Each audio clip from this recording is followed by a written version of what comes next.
ورحمة الله وبركاته. إن الحمد لله إن الحمد لله نحمده ونستعينه ونستغفره ونعوذ بالله من شرور أنفسنا ومن سيئات أعمالنا، ومن يهده الله فلا مضل له ومن يضلل فلا هادي له، وأشهد أن لا إله إلا الله وحده لا شريك له، وأشهد أن محمدا عبده ورسوله. يا أيها الذين آمنوا اتقوا الله حق تقاته ولا تموتن إلا وأنتم مسلمون. أما بعد، فأعوذ بالله من الشيطان الرجيم. ومن آياته أن خلق لكم من أنفسكم أزواجا لتسكنوا إليها وجعل بينكم مودة ورحمة. وقال تبارك وتعالى: وعاشروهن بالمعروف فإن كرهتموهن فعسى أن تكرهوا شيئا ويجعل الله فيه خيرا كثيرا. وقال تبارك وتعالى: الرجال قوامون على النساء بما فضل الله بعضهم على بعض وبما أنفقوا من أموالهم. وقال سبحانه وتعالى: هن لباس لكم وأنتم لباس لهن.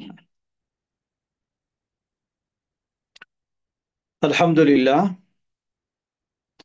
শুরুতে আবার প্রশংসা জ্ঞাপন করছি সে আল্লাহ সুবহানাহু ওয়া তাআলার, যিনি আমাদেরকে তার দিনের জন্য কবুল করেছেন এবং দিনের পথে চলা আমাদের জন্য সহজ করে দিয়েছেন, যিনি মানব জাতির জন্য শ্রেষ্ঠ নেয়ামত হিসাবে আমাদেরকে দিন ইসলাম এর অনুসারী হওয়ার সৌভাগ্য দান করেছেন। বিশেষ করে যারা আজকে আমাদের এই প্রোগ্রামে অনলাইনে রয়েছেন, দেশে বিদেশে, দূরে কাছে, বিশেষ করে বিদেশে প্রবাসে যারা রয়েছেন, নিশ্চয়ই আমরা আমাদের দেশের পরিবেশ যত সহজ পেয়ে থাকি, আপনারা যারা প্রবাসে রয়েছেন আপনাদের পরিবেশ পরিস্থিতি ততটা সহজ নয়, ততটা অনুকূলে নয়। এরপরেও আপনারা সাধ্যপক্ষে দিনের উপরে থাকার চেষ্টা করেছেন, করছেন, চলছেন। এটি আল্লাহ সুবহানাহু ওয়া তাআলার বিশেষ একটি নিয়ামত, বিশেষ তৌফিক। তাই আল্লাহ সুবহানাহু ওয়া তাআলার আবারও কৃতজ্ঞতা প্রকাশ করছি। ফালিল্লাহিল হামদ হামদান কাসীরান তাইয়িবান মুবারাকান ফিহ। এবং আল্লাহ সুবহানাহু ওয়া তাআলার কাছে দোয়া করছি, আপনারা যে যেখানেই থাকুন না কেন, আল্লাহ সকলকে দিন জেনে সঠিকভাবে মেনে চলার তৌফিক দান করুন এবং আমাদের জন্য সঠিকভাবে দিন মেনে চলা সহজ করে দিন। আপনারা কি আমার আওয়াজ শুনছেন ঠিকভাবে?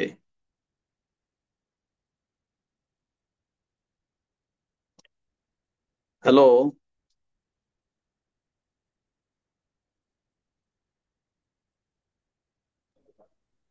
আমার আওয়াজ কি আপনারা পাচ্ছেন ঠিক মতো?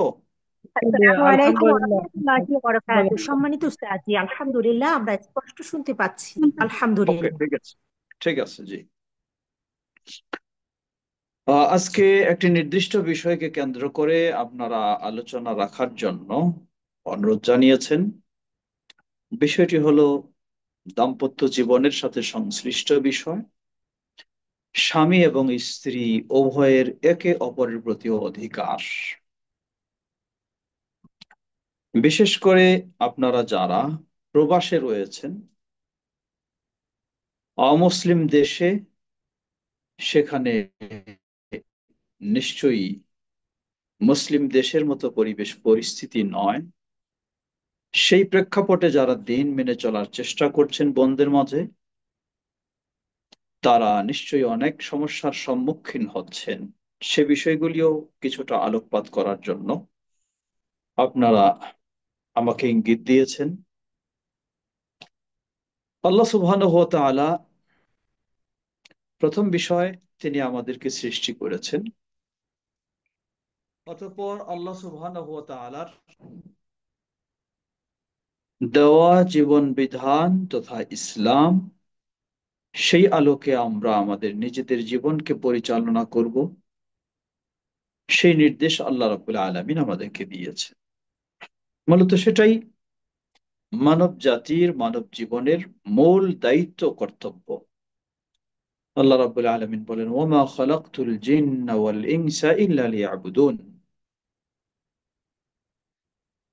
মানব জীবনের একটি পার্ট, একটি গুরুত্বপূর্ণ অধ্যায়, পর্ব, সেটি হলো দাম্পত্য জীবন। আল্লাহ সুবহানাহু ওয়া তাআলা সেই দাম্পত্য জীবন সম্পর্কে কোরআনুল কারীমে বিভিন্ন ভাবে আলোকপাত করেছেন। সূরা রুম 21 নম্বর আয়াতে আল্লাহ রাব্বুল আলামিন বলেন, ওয়ামিন আয়াতিহি আন খালাকা লাকুম মিন আনফুসিকুম আজওয়াজা লিতাসকুনু ইলাইহা ওয়া জাআলা বাইনাকুম মাওয়াদ্দাতাও ওয়া রাহমাহ। আল্লাহ সুবহানাহু ওয়া তাআলার বিশ্বজগতে অগণিত অসংখ্য নিদর্শন রয়েছে। সেগুলির মাঝে অন্যতম একটি সৃষ্টি হলো আন খালাকা লাকুম মিন আনফুসিকুম আজওয়াজা। আল্লাহ সুবহানাহু ওয়া তাআলা তোমাদের মধ্য থেকে তোমাদের সহধর্মিণী, তোমাদের জীবন সঙ্গিনীকে সৃষ্টি করেছেন। কেন? লিতাসকুনু ইলাইহা ওয়া জাআলা বাইনাকুম মাওয়াদ্দাতাও ওয়া রাহমা। লিতাসকুনু ইলাইহা, পুরুষদেরকে সম্বোধন করে আল্লাহ বলছেন, যাতে তোমরা তোমাদের জীবন সঙ্গিনীদেরকে পেয়ে তোমরা প্রশান্তি লাভ করতে পারো। ওয়া জাআলা বাইনাকুম মাওয়াদ্দাতাও ওয়া রাহমা, আর আল্লাহ সুবহানাহু ওয়া তাআলা স্বামী স্ত্রী উভয়ের মাঝে এই দাম্পত্য জীবনে মাওয়াদ্দাতাও ওয়া রাহমা, একটি বন্ধুত্ব, ভালোবাসা, আন্তরিকতাপূর্ণ সম্পর্ক আল্লাহ রাব্বুল আলামিন তৈরি করে দিয়েছেন। এই আল্লাহ সুবহানাহু ওয়া তাআলা বললেন, ওয়া জাআলা বাইনাকুম মাওয়াদ্দাতাও ওয়া রাহমা, স্বামী স্ত্রী তোমাদের মাঝে এই দাম্পত্য জীবনে আল্লাহ রাব্বুল আলামিন একটি বন্ধুত্বপূর্ণ, আন্তরিকতাপূর্ণ, ভালোবাসাপূর্ণ একটি সম্পর্ক তৈরি করে দিয়েছেন। কখন এটি হতে পারে? কিভাবে দাম্পত্য জীবনে আন্তরিকতাপূর্ণ, বন্ধুত্বপূর্ণ, ভালোবাসাপূর্ণ উভয়ের মাঝে সম্পর্ক তৈরি হবে এবং সেই সম্পর্ক বজায় থাকবে? জবাব, আল্লাহ সুবহানাহু ওয়া তাআলা যেমন এই আয়াতে সেই সংবাদ আমাদেরকে দিচ্ছেন, নির্দেশনা দিচ্ছেন, তেমনি ভাবে আল্লাহ সুবহানাহু ওয়া তাআলা উভয়কে, স্বামী এবং স্ত্রী উভয়কে আল্লাহ রাব্বুল আলামিন কিছু দায়িত্ব দিয়েছেন এবং উভয়ের কর্মক্ষেত্র, বিচরণ ক্ষেত্র আল্লাহ সুবহানাহু ওয়া তাআলা নির্দিষ্ট করে দিয়েছেন। স্বামী একজন পুরুষ মানুষ, তার কর্মক্ষেত্র হলো বহির্বিশ্বে, তার কর্মক্ষেত্র হলো বাড়ির বাইরে, তার বিচরণ ক্ষেত্র হলো বাড়ির বাইরে, পুরুষদের সাথে, জনগণের সাথে, ওপেন ফিল্ডে। স্ত্রী, তার কর্মক্ষেত্র আল্লাহ সুবহানাহু ওয়া তাআলা দিয়েছেন ভিতরে, বাড়ির ভিতরে, সন্তান সন্ততি তাদেরকে নিয়ে, দুনিয়ার মানুষকে নিয়ে নয়। দুজন যখন দুই আপন কর্মক্ষেত্রে থাকবে এবং দুজনেই যখন তাদের উপরে অর্পিত দায়িত্ব, স্বামী তার দায়িত্ব পালন করবে, স্ত্রী তার দায়িত্ব পালন করবে, এবং দুজনেই যখন আল্লাহ সুবহানাহু ওয়া তাআলার সন্তুষ্টি কামনা করবে, তখন অবশ্যই উভয়ের মাঝে আল্লাহ রাব্বুল আলামিন যা উল্লেখ করলেন, ওয়া জাআলা বাইনাকুম মাওয়াদ্দাতাও ওয়া রাহমা, উভয়ের মাঝে দয়াময়, উভয়ের মাঝে সহনশীলতা, উভয়ের মাঝে ভালোবাসা, উভয়ের মাঝে আন্তরিকতা, উভয়ের মাঝে ভ্রাতৃত্ব, গভীর এই সম্পর্কের পরিবেশ তখন তৈরি হবে।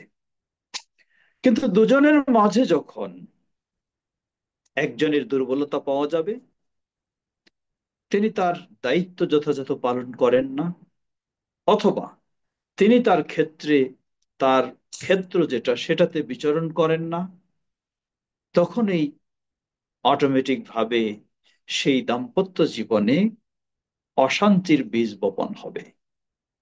সেই দাম্পত্য জীবন তখন মাওয়াদ্দা ওয়া রাহমা, সেটার মাঝে ভালোবাসা, আন্তরিকতা, বন্ধুত্বপূর্ণ আর থাকতে পারে না।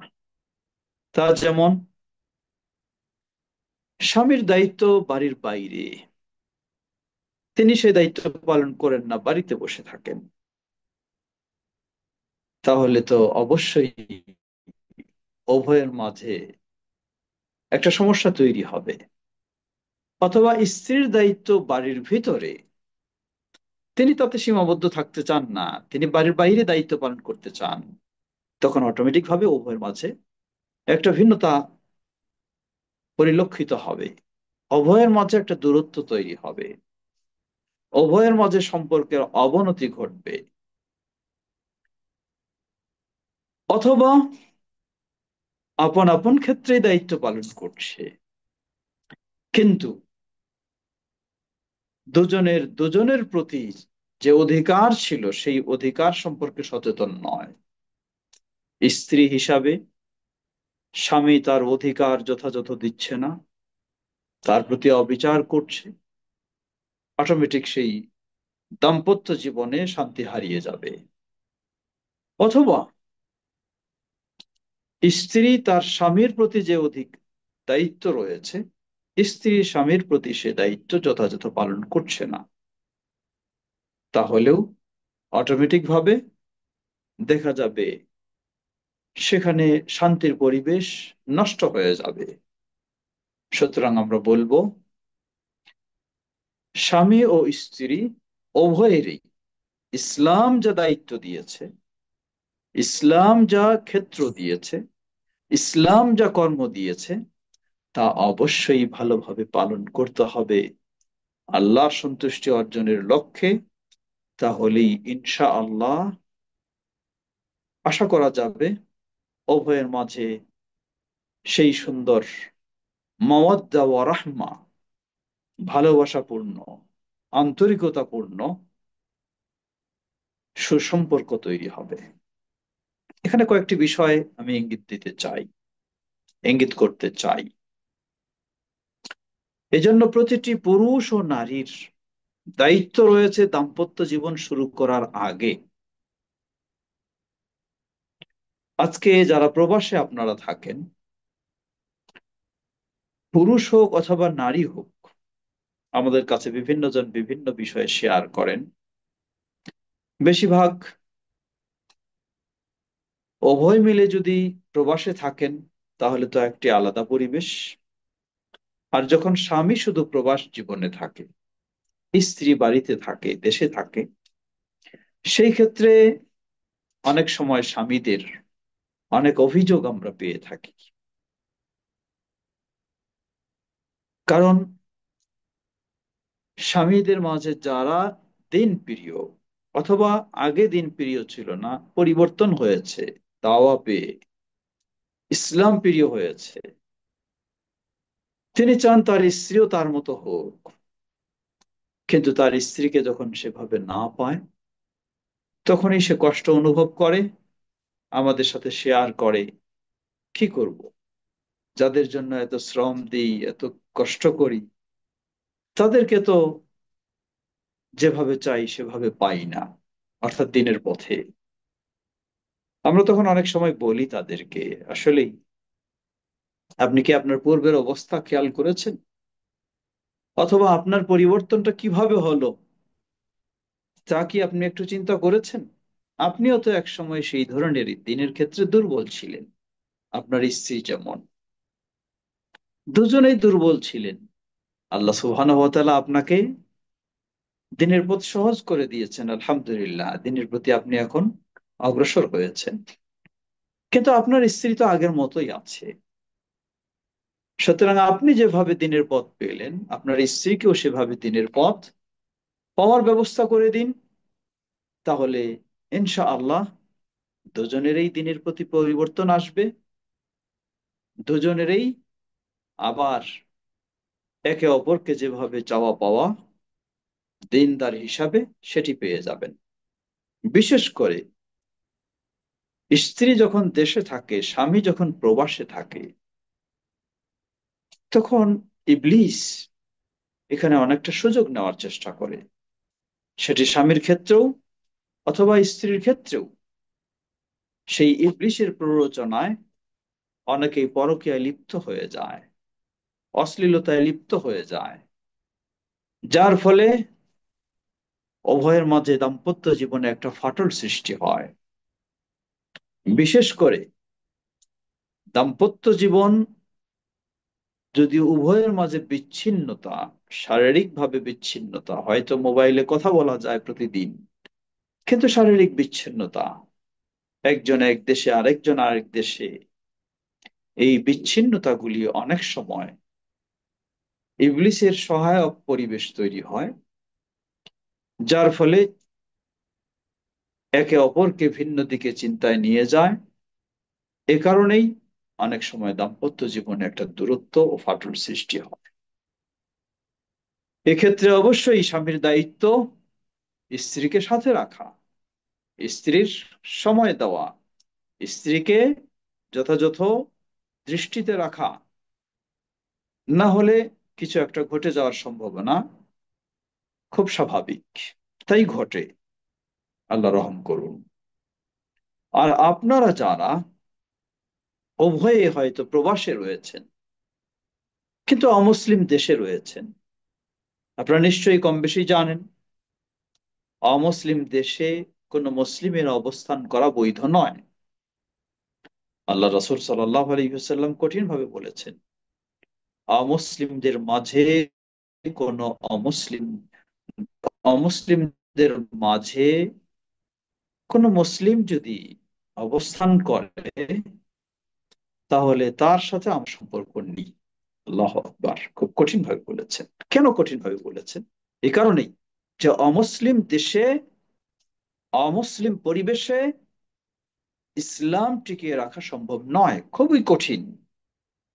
হয়তো আপনারা বলবেন যে আমরা দেশে থাকতে তো ইসলামী ছিলাম না, কিন্তু বিদেশে এসেই আলহামদুলিল্লাহ আমরা ইসলামের প্রতি অগ্রসর হয়েছি, ইসলাম বুঝেছি, ইসলাম শিখেছি, সেটাও আমরা জানি। দেশে থাকতে অনেকেই ইসলামী ছিলেন না, বাইরে গিয়ে ইসলামী হয়েছেন, আলহামদুলিল্লাহ।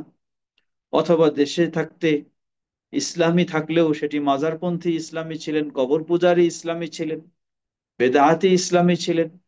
বিদেশে ইউরোপ আমেরিকার মতো দেশে গিয়েও আপনারা আলহামদুলিল্লাহ সঠিক ইসলাম জানার সৌভাগ্য লাভ করেছেন, আলহামদুলিল্লাহ।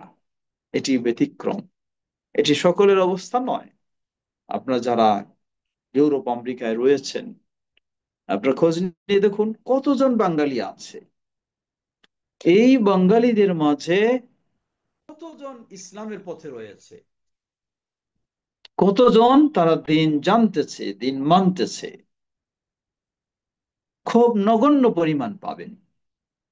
আলহামদুলিল্লাহ, সেই নগণ্য পরিমাণের মাঝে আল্লাহ রাব্বুল আলামিন আপনাদেরকে কবুল করেছেন, আলহামদুলিল্লাহ। এটি আল্লাহ সুবহানাহু ওয়া তাআলার একটি বড় নিয়ামত। এজন্য আল্লাহর বেশি বেশি শুকরিয়া আদা করুন, এবং আল্লাহর কাছে আরো অবিচল যেন থাকতে পারেন ঈমানের উপরে, সপরিবারে, সেটি বেশি চেষ্টা করুন ও বেশি দোয়া করুন। ফিরে আসি, যে বলছিলাম যে বিষয়টি, আপনাদের মতো মানুষ যারা সেই অমুসলিম দেশে আছেন, মেয়ে মানুষ হিসাবে হয়তো আপনারা কেউ কেউ তেমন জব করছেন না, বাড়িতেই থাকেন বাচ্চাদের নিয়ে, আলহামদুলিল্লাহ অনেকটা সেফ থাকেন, অনেকটা সেফ থাকেন।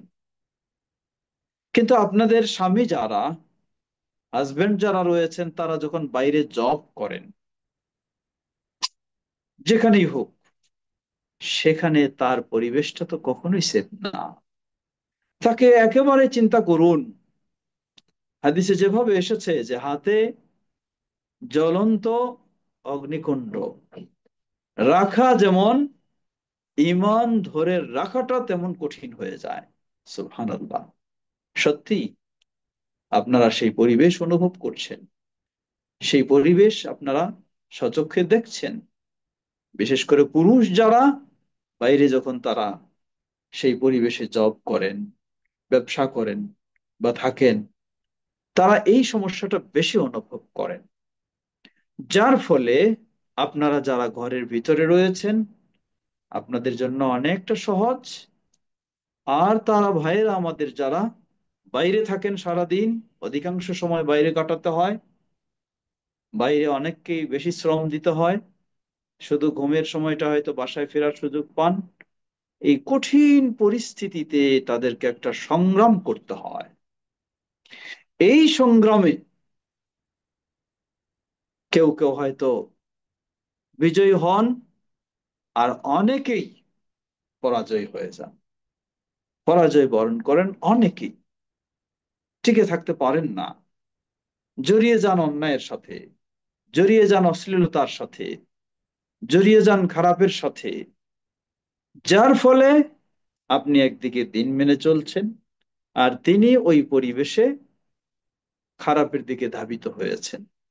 উভয়ের মাঝে এখন একটা দূরত্ব তৈরি হয়ে যায়।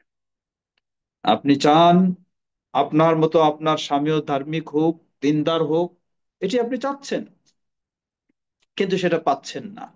তাই আপনার ভিতরে একটা ক্ষোভ তৈরি হচ্ছে, ভিতরে একটা রাগ তৈরি হচ্ছে, ভিতরে একটা তার প্রতি অনীহা সৃষ্টি হয়ে যাচ্ছে, যে আমি তো এটা চাইনি, আমি তো এটা পছন্দ করি না, সে কেন এরকম হচ্ছে। অপর দিকে তার বিষয়টা আরো উল্টা, তার বিষয়টা আরো উল্টা। তিনি ওই পরিবেশে চলতে গিয়ে সেই অশ্লীলতা অন্যায়ের সাথে মিশে গেছেন, সম্পৃক্ত হয়ে গেছেন। সেটাই তার কাছে আনন্দময় মনে হয়। ভিতরে এসে যখন আপনাকে দেখেন আপনি দিনের ব্যাপারে খুব শক্ত, আলহামদুলিল্লাহ, শক্তভাবে দিন মেনে চলার চেষ্টা করছেন, কষ্টের মধ্যেও আপনি থাকতে চান, প্রয়োজনে সামান্য রুজি রোজগারে আপনি সন্তুষ্ট থাকতে চান, এটা যেন তার মন মানসিকতার সাথে সাংঘর্ষিক পূর্ণ হয়ে যায়। যার ফলে তার ভিতরেও আপনার প্রতি একটা অনীহা ভাব তৈরি হয়ে যায়। আর এটা তৈরি করে ইবলিসই। ইবলিসের কাজ হলো, ইবলিসের কাজ, সবচেয়ে ইবলিসের কাছে প্রশংসনীয় কাজ হলো মানুষের মাঝে বিভেদ তৈরি করা, বিশেষ করে দাম্পত্য জীবনের ভাঙ্গন তৈরি করা, দূরত্ব তৈরি করা। এটা হলো ইবলিসের সবচেয়ে বড় টার্গেট। আজকে নিশ্চয়ই আপনারা সেই রকমই হয়তো অনেকেই অনুভব করছেন। আলহামদুলিল্লাহ, অনেক দিনই ভাই রয়েছেন আপনাদের সেই ইউরোপ আমেরিকায়, তারাও আবার আমাদের কাছে উল্টা বিষয়টা শেয়ার করে। আপনারা যেন যেমন শেয়ার করছেন যে আপনারা দিনের সাথে রয়েছেন, কিন্তু আপনাদের জীবন সঙ্গী সেভাবে নয়। তারা আমাদেরকে উল্টো শেয়ার করেন যে আলহামদুলিল্লাহ, তারা সুন্দরভাবে দিন মেনে চলার চেষ্টা করছেন কত কঠিন পরিস্থিতির মধ্যেও, কিন্তু তাদের স্ত্রীগণ সেইভাবে অগ্রসর নয়, সেইভাবে দিন মেনে চলছে না, সেইভাবে তাদেরকে পাচ্ছে না। তারাও আরেকটা কষ্টে রয়েছে। সর্বোপরি শুধু স্বামী স্ত্রী দুজনের বিষয় নয়, পরবর্তী প্রজন্মের বিষয়টা হলো আরো জটিল বিষয়। আজকে হয়তো আপনারা অনেকেই রয়েছেন, আলহামদুলিল্লাহ, স্বামী স্ত্রী দুজনেই দিন মেনে চলার চেষ্টা করছেন, এবং আপনাদের দিনদারি হওয়ার কারণে, ধার্মিক হওয়ার কারণে আপনাদের সন্তানদেরকেও আপনারা দিনের আলোকে গড়ে তুলছেন। কিন্তু মনে রাখবেন, আপনাদের পরবর্তী প্রজন্ম কোন পর্যায়ে যাবে এটি বলা খুব কঠিন, খুব কঠিন। এই অমুসলিম দেশে এই জিনিসটি হলো সবচেয়ে বেশি ভয়ানক জিনিস, ভয়ঙ্কর জিনিস। তা কি? আপনারা ধার্মিক হওয়ার কারণে আপনাদের সন্তানদেরকে দিনের উপরে রাখার চেষ্টা করছেন, কিন্তু আপনাদের সন্তানেরা সকলে আপনাদের মতো হবে হয়তোবা এমনটা নাও হতে পারে, যেহেতু পরিবেশ পরিস্থিতি সেরকম নেই। তাই তাদের সন্তানেরা তখন অধিকাংশই হয়তো বেদিন হয়ে যাবে। পরবর্তী প্রজন্ম আপনারা হারিয়ে ফেলবেন। এজন্য ইসলাম কঠিনভাবে এটা নিষেধ করেছে। শুধুমাত্র অমুসলিম দেশে থাকার সুযোগ রয়েছে এই শর্তে যে আপনার দিনকে আপনি সংরক্ষণ করবেন এবং আরো সুন্দর করবেন এই শর্তে, কিন্তু সেটি খুবই কঠিন। আল্লাহ সহজ করে দিন। ফিরে আসি তাহলে এমন প্রেক্ষাপটে, যে প্রেক্ষাপটগুলি আমি উল্লেখ করেছি আপনাদের দাম্পত্য জীবনের, এমন প্রেক্ষাপটে আমাদের করণীয় কি? জবাব, প্রথম বিষয় হলো আল্লাহ সুবহানাহু ওয়া তাআলার কাছে বেশি বেশি দোয়া করা। সূরা আল ফুরকান ৭৪ নম্বর আয়াত, রব্বানা হাব লানা মিন আজওয়াজিনা ওয়া যুররিয়াতিনা কুররাতা আ'য়ুনিন ওয়াজআলনা লিল মুত্তাকিনা ইমামা। এই দোয়া স্বামী এবং স্ত্রী উভয়ে বেশি বেশি করবেন। আল্লাহ সুবহানাহু ওয়া তাআলা যদি একবার কবুল করেন, আলহামদুলিল্লাহ, আপনি সফল। একবার যদি আল্লাহ কবুল করেন, আলহামদুলিল্লাহ, আপনি সফল। স্ত্রী হিসাবে আপনার স্বামীকে চক্ষু শীতলকারী দিনদার মানুষ পাবেন, সন্তানদেরকেও সেভাবে পাবেন। আবার স্বামী হিসাবে আপনার স্ত্রীকে সেভাবে পাবেন, আপনার সন্তানদেরকেও সেভাবে পাবেন। তাই বেশি বেশি এটি দোয়া। নিজের ভাষায় আপনি যা প্রয়োজন সেটি চেয়ে দোয়া করবেন। দ্বিতীয় বিষয়, আপনি হয়তো বাড়িতে থাকেন একজন মেয়ে মানুষ হিসাবে, অনেকটা সেফ থাকেন, যার ফলে আপনার জন্য দিনের উপরে থাকাটা সহজ, এবং দিন চর্চায় রয়েছেন, পড়ালেখা করছেন, ভালো বক্তব্য শুনছেন। কিন্তু আপনার স্বামী তো সেটা পায় না, সেই পরিবেশ তার নেই। তাই তিনি ভিন্ন দিকে অগ্রসর হচ্ছেন। আপনার প্রতি তার আন্তরিকতা, ভালোবাসা কমে যাচ্ছে। তাই আপনি কৌশলে তাকে সে বিষয়গুলি শেয়ার করার চেষ্টা করুন, তাকেও একটু বোঝানোর চেষ্টা করুন, অনুরোধ করে, অনুনয় বিনয় করে, যেভাবেই হোক তিনিও যেন কোরআন সুন্নাহর চর্চা করেন। আপনার মতো পারবে না, যেহেতু আপনার সময় বেশি, তিনি কম করে করুক, কিন্তু কখনোই যেন এটা থেকে বিরত না থাকে। ভালো ভালো বক্তব্যগুলি তিনি শুনুক, কাজের ফাঁকে কিছু শুনুক। হতে পারে আল্লাহ সুবহানাহু ওয়া তাআলা তার এই দিন চর্চার মাধ্যমে তাকেও আপনার মতো পরিবর্তন করে দেবেন। এটি হলো দ্বিতীয় বিষয়। তৃতীয় বিষয়, উভয়ের মাঝে যখন কোনো দ্বন্দ্বের বিষয় এসে যায়, ইবলিস এখানে আরেকটি সুযোগ নেয়। তা হলো উভয়কে ক্ষিপ্ত করে, উভয়ের মাঝে উস্কানি দেয়। যে সে বলে তুমি বলতে পারো না, সে রাগ দেখায় তুমি রাগ দেখাতে পারো না, সে ধমক দেখায় তুমি ধমক দেখাতে পারো না।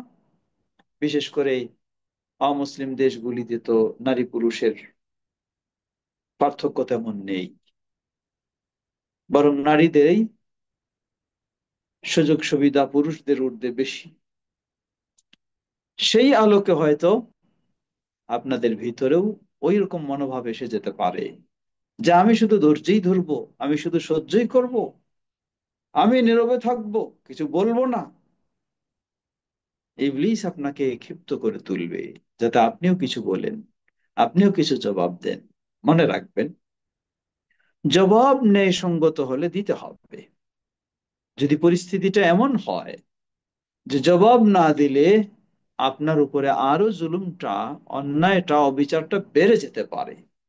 সেক্ষেত্রে আপনি অবশ্যই জবাব দেবেন, কিন্তু আপনার জবাবটা হতে হবে অত্যন্ত সুন্দর পদ্ধতিতে, সুন্দরভাবে, যাতে জবাবের মাধ্যমে আপনি তাকে ভালো কিছু নির্দেশনা দিতে পারেন, ভালো কিছু বোঝাতে পারেন, সেইভাবে জবাব।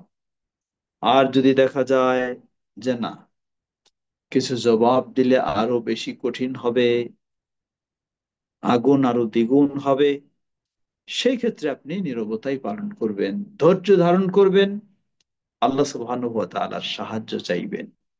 হতে পারে তিনি এটাও ভাববেন যে আমি তাকে এত বলি, এত রাগ করি, এত ধমক দেখাই, কিন্তু সে তো আমার কোনোদিন রিপ্লাই করে না, প্রতিবাদ করে না, বিরোধিতা করে না, আমার সাথে দুর্ব্যবহার করে না।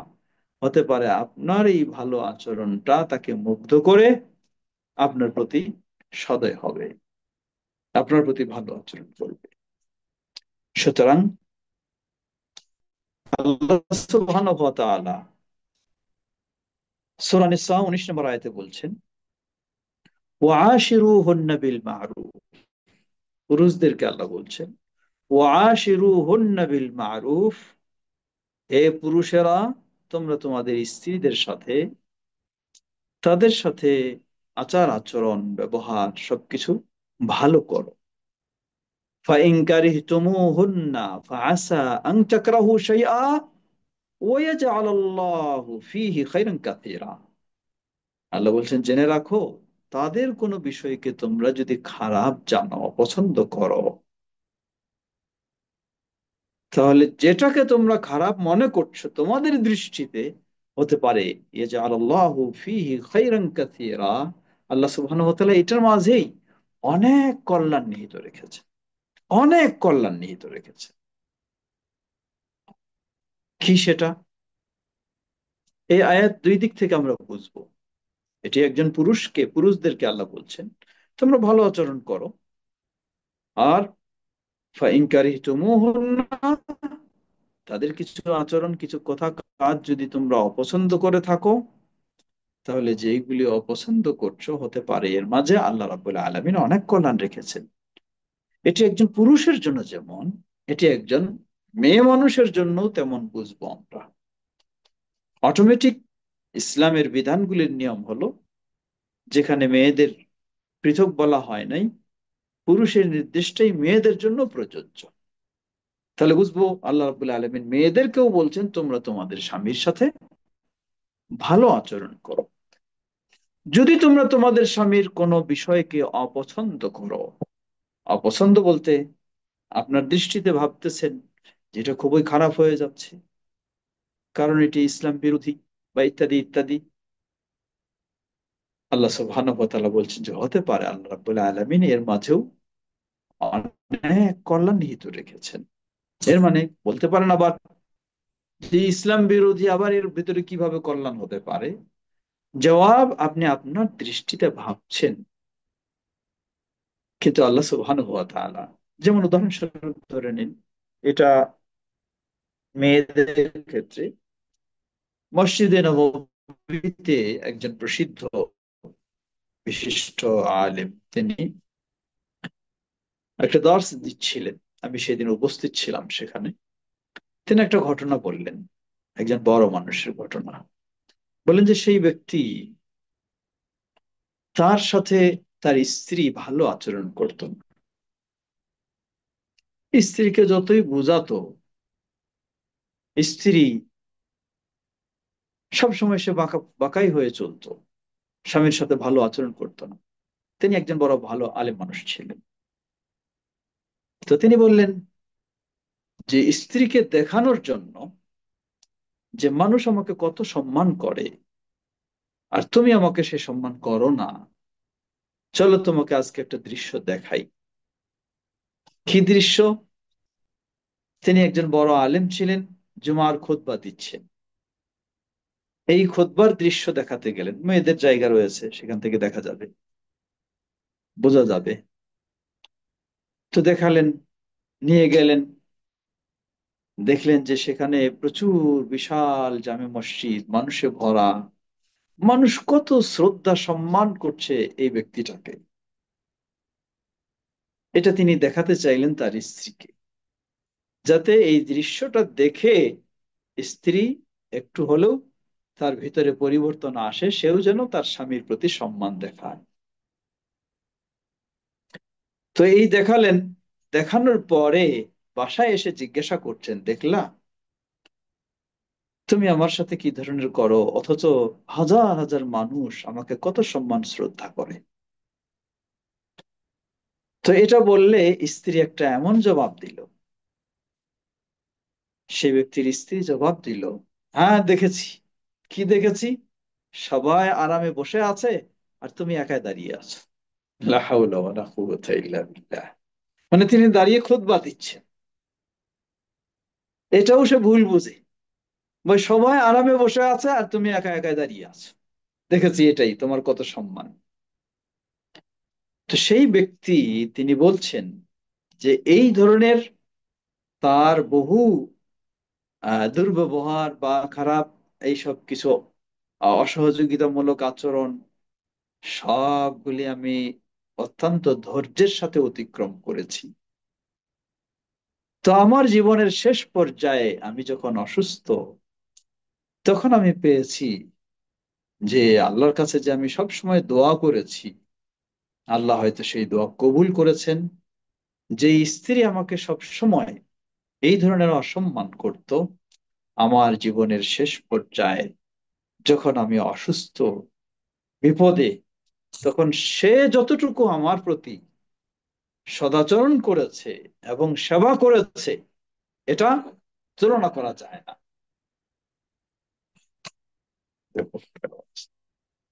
এটা তুলনা করা যায় না। তো এইভাবে তিনি বলেছেন। তো এখানে বলতে চাচ্ছি, আমি উল্টা ভাবে বলবো, আজকে আপনার এই স্বামী হয়তো আপনি দেখছেন সে আপনার সাথে ভালো আচরণ করছে না, সে আপনার সাথে আপনাকে কষ্ট দিচ্ছে, সবগুলো সীমা রয়েছে একটা অবশ্যই।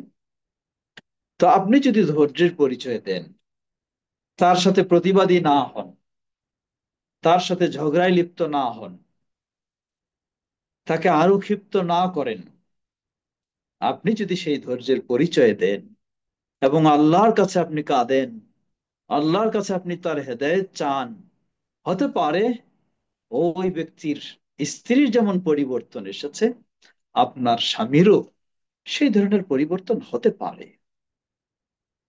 ইয়া মুকাল্লিবাল কুলুব সাব্বিত কলবি আলা দীনিক। রাসূলুল্লাহ সাল্লাল্লাহু আলাইহি ওয়াসাল্লাম বারবার এই দোয়া পড়তেন, হে হৃদয়ের পরিবর্তনকারী, আমার হৃদয়কে তোমার দিনের উপরে অটল রাখো, অবিচল রাখো। সুতরাং আপনি স্ত্রী হিসাবে আপনার হৃদয়কেও যেমন আল্লাহ পরিবর্তন করে দিতে পারেন, স্বামী হিসাবে তার হৃদয়কেও আল্লাহ সুবহানাহু ওয়া তাআলা পরিবর্তন করে দিতে পারেন। তাই অনুরোধ জানাবো ধৈর্যের পরিচয় দেওয়ার। এবং ধৈর্যের পরিচয়ে আপনি মনে করবেন না ইবলিস আপনাকে ক্ষিপ্ত করবে কিভাবে, বলবে যে আর কতদিন ধৈর্য ধরবো, এইভাবেই জীবনটা কাটাবো, এভাবে আপনাকে ক্ষিপ্ত করবে। আপনি মনে রাখবেন, আপনার এই ধৈর্যের পরিচয় কখনো বৃথা যাবে না। আপনার এই ধৈর্যের বিনিময়ে আল্লাহ সুবহানাহু ওয়া তাআলা অবশ্যই আপনাকে আজার দেবেন, আল্লাহ অবশ্যই আপনাকে সওয়াব দেবেন। আপনার ধৈর্য কখনো বৃথা যাবে না, আল্লাহ এর বিশাল সওয়াব আপনাকে দেবেন। হতে পারে এই ধৈর্যের বিনিময়ে আল্লাহ রাব্বুল আলামিন তাকে হেদায়েত দিবেন, তার পরিবর্তন করে দেবেন। সুতরাং এই বিষয়টি অত্যন্ত গুরুত্বপূর্ণ। সেই সাথে এই বিষয়টি স্মরণ করে দিতে চাই, কখন ধৈর্য ধরবেন তার একটা সীমা রয়েছে। এটি দিনের আলোকে সীমা। একজন মুসলিম পুরুষ ও একজন মুসলিম নারী উভয়ের দাম্পত্য জীবন বৈধ তখন যতক্ষণ তারা দুইজনে দিন মেনে চলে। কিন্তু যদি তারা একজনের দিন হারিয়ে যায়, স্ত্রী হোক অথবা স্বামী হোক, তার যদি দিন হারিয়ে যায়, তাহলে তো আর ধৈর্যের সুযোগ নেই। অর্থাৎ কারো স্ত্রী যদি বেদিন হয়ে যায়, নাস্তিক হয়ে যায়, মোরতাদ হয়ে যায়, তাহলে ওই স্ত্রীকে যেমন তার সাথে সংসার করার কোনো সুযোগ নেই, মুসলিম পুরুষ আর অমুসলিম নারী উভয়ের মাঝে যেমন দাম্পত্য জীবন ঠিক থাকতে পারে না, ঠিক তেমনি ভাবে মুসলিম নারী আর অমুসলিম পুরুষ, যার মাঝে দিন নেই, যার মাঝে ঈমান নেই, যাকে মুসলিম বলা যায় না, তার সাথে ধৈর্যের কোনো আর সুযোগ নেই। তাকে আপনাকে ত্যাগ করতেই হবে, তাকে বর্জন করতেই হবে। তবে প্রাথমিক যেগুলি অবস্থা বলেছি, সেগুলি আপনি অবশ্যই পর্যায়ক্রমে সে অবস্থানগুলি গ্রহণ করবেন। প্রয়োজনে তৃতীয় পক্ষ, উভয়ের অভিভাবক, কোরআনুল কারীমে আল্লাহ সুবহানাহু ওয়া তাআলা সেই নির্দেশনায় দিয়েছেন যে উভয়ের অভিভাবক নিয়েও উভয়ের সমস্যা নিরসনের জন্য বসতে হবে। হতে পারে সেভাবেও আল্লাহ রাব্বুল আলামিন সমস্যা দূর করে দিতে পারেন। আর যদি একেবারেই সমস্যা দূর না হয়, সালাত আদায় করবে না, সালাত স্বীকারও করবে না, দিন মানতে চায় না, আপনার দিনকে ঠাট্টা বিদ্রূপ করে, তাহলে তো তাকে আর মুসলিম বলা যায় না। কমপক্ষে তাকে জানাতে হবে ইকামাতুল হুজ্জা, তাকে বুঝাতে হবে যে এইভাবে থাকলে ঈমান থাকে না, আর ঈমান না থাকলে দাম্পত্য জীবনের বন্ধন ঠিক থাকে না, ছিন্ন হয়ে যায় অটোমেটিক ভাবে। আপনি হয়তো শঙ্কা করবেন, প্রবাসে আছি, সন্তান নিয়ে কোথায় যাব, আমি কোথায় যাব, নেই কেউ, অথবা দেশেও আমার সেই ধরনের কেউ নেই। ভাববেন আমি তাহলে কোথায় যাব? সুতরাং সে বেঈমান হলেও বেদিন হলেও তার সাথেই থাকি। জবাব, প্রিয় বোনেরা, দুনিয়াটাই মানুষের শেষ নয়, দুনিয়ায় শেষ নয়। দুনিয়া সামান্য কয়েকদিন, আসল দিন তো হলো আখেরাত, আসল সময় হলো আখেরাত। দুনিয়ার এই দুদিনের চিন্তায় যদি আমার জান্নাত হারিয়ে যায়, আমার আখেরাত হারিয়ে যায়, তাহলে এই দুনিয়ার জীবন তো আমার কোনো প্রয়োজন নেই, কোনো কাজে আসবে না। সুতরাং আল্লাহকে ভয় করুন, আল্লাহকে বিশ্বাস করুন। আল্লাহ সুবহানাহু ওয়া তাআলা রাজ্জাক, ওই আয়াতটি আবারও স্মরণ করে দিব।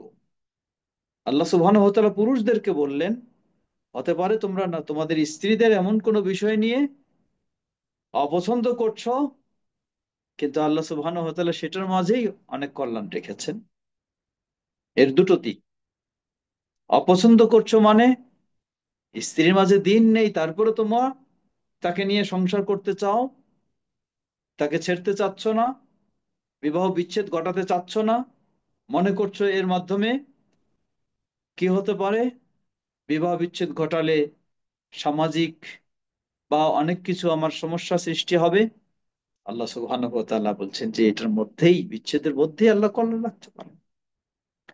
ঠিক একই ভাবে একজন বোনকে বলবো, আপনি ভাবছেন আপনার রুজির কাণ্ডারি একমাত্র সে, সেই আপনার একমাত্র কর্ণধার, সেই আপনার একমাত্র উপার্জনের ব্যক্তি, তাকে ছাড়া আপনার কোনো উপায় হবে না।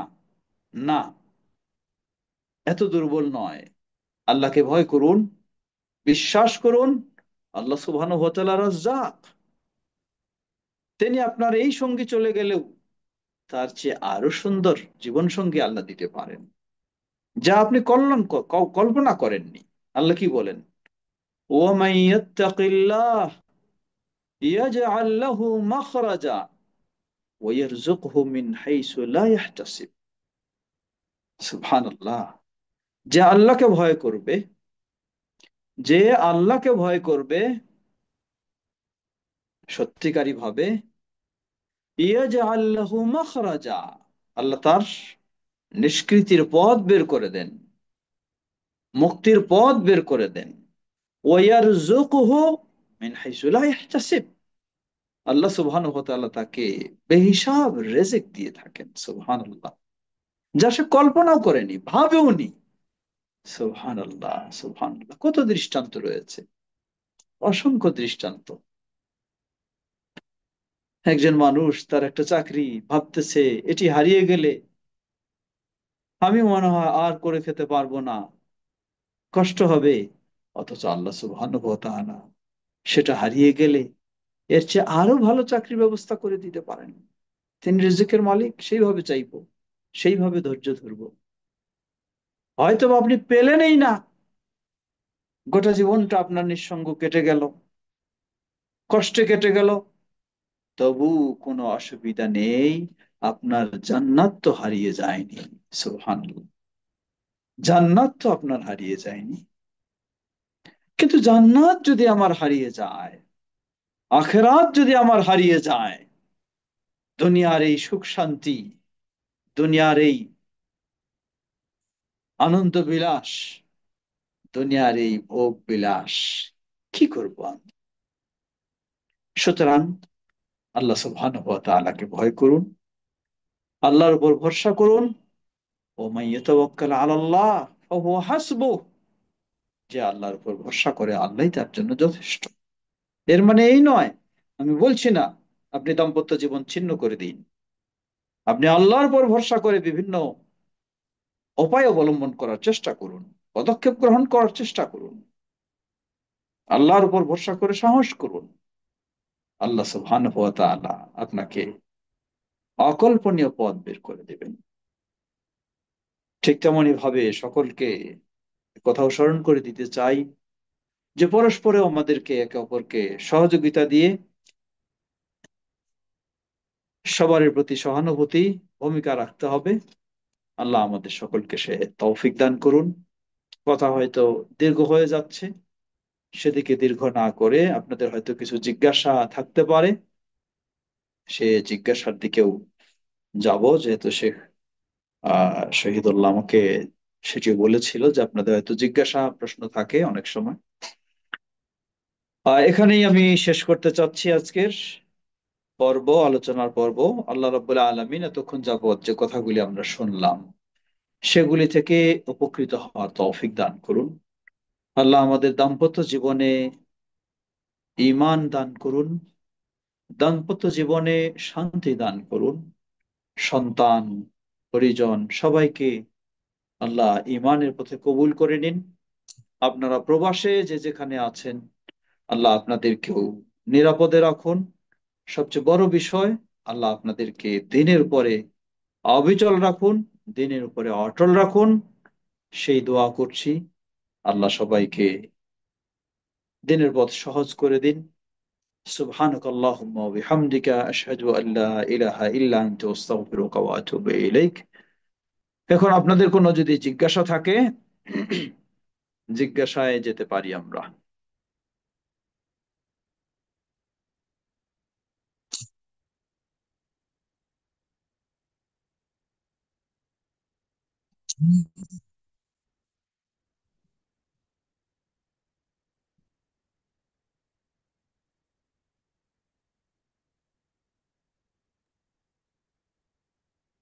আমার কথা কি শুনছেন?